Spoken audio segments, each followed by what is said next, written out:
So, I remember this one time. I was sitting in the work parking lot. I had just gotten off of my shift. I was ready to go home, and I was hungry.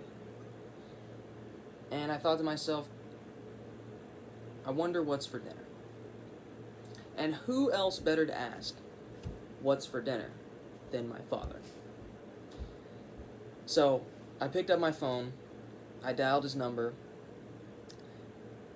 and I hit the call button. I waited for a few seconds, it rang a few times, and then it went to voicemail.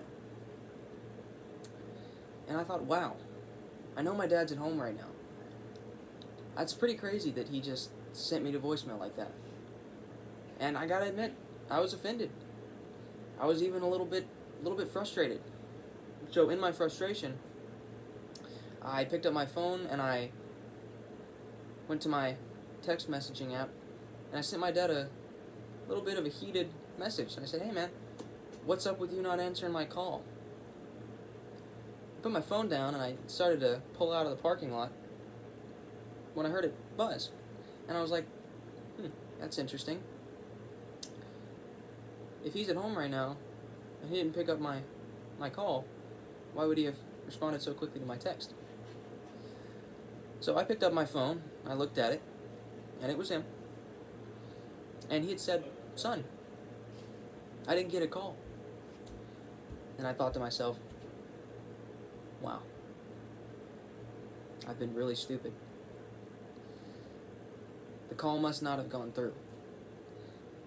I, the sender, had sent a message out through a faulty medium to the receiver, my father. And because of that faulty medium, he hadn't received my message. Instead of blaming the medium, I first blamed my father. I think, knowing what I know now, if I could go back, I would be a little bit less hasty to anger. Instead of jumping to conclusions and assuming that my father had ignored my call, I would instead consider that possibly the medium that I had used to send my message to my intended receiver had failed. And I believe that this approach would not only curb my own anger, but would avoid the confusion and potential turmoil and strain that it could have put on my relationship with my father.